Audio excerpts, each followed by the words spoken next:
Straight, body straight, bend కాకూడదు. Bend అయ్యేదానికి అవకాశం లేదు దీంట్లో, ఈ ఆసనంలో. ఇష్టంగా చేస్తే మొహం పైన చిరునవ్వు వచ్చేస్తుంది. అలాగే రైట్. నెక్స్ట్ మరి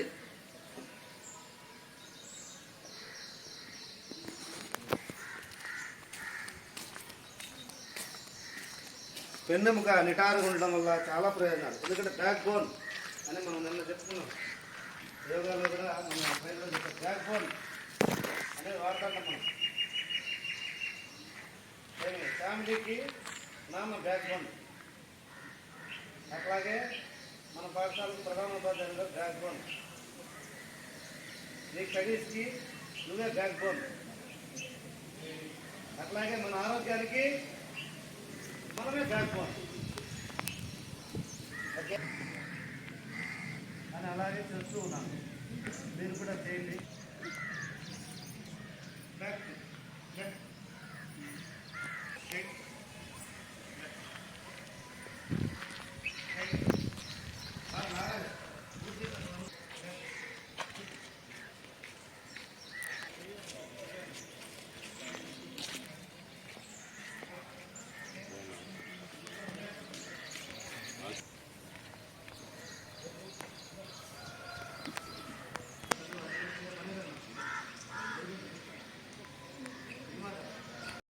బెండ్, స్లోలీ బెండ్.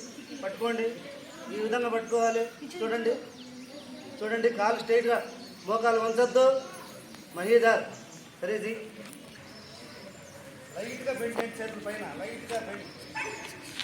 ఎక్కువ బెండ్ చేయొద్దు. ఎక్కువ బెండ్ చేయడం వల్ల ఇంటికి అనేది అది చాలా ఈజీ. ఓకే, ఎందుకంటే ప్రెజర్ రావాలి. ప్రెజర్ వస్తేనే అక్కడ రిజల్ట్ వస్తుంది. సంగీతం మేడం బాగా చక్కగా చేస్తాం.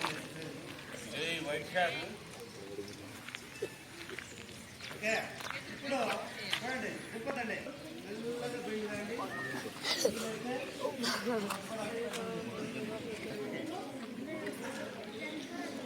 ఓకే, కాళ్ళు వెడల్పు చేసి మన భారతదేశం యోగా గుర్తుపెట్టుకోండి. కాబట్టి మనం ప్రతి ఒక్కరు చేయడానికి ప్రయత్నం చేయాలి. వారికి అనుకూలంగా కూర్చొని లేచి ఎలాగోలాగా. వెల కట్టలేని ధనము. నువ్వు మిగతా డబ్బులు ఎంచుకుంటావు, అకౌంట్ ఎంత చూసుకుంటావు, ఓకే. కానీ ఈ ఆరోగ్యం పోతే ఆ డబ్బు అంతా వృథా. ఓకే, నా మనము కూడా మీరు ఈ విధంగా పొజిషన్ చూడండి. మోకాళ్ళ మీద తీసుకొని మెల్లిగా బెండ్ చేసి, ఈ పాదాలు ఎలా బెండ్ కావాలంటే ఇట్లాగా, ఈ ముడుక్కోకూడదు. ఇట్లా వెనక ముడుక్కుంటే పెయిన్ వస్తుంది. అందుకే మేము మ్యాట్ ఏమని తెచ్చు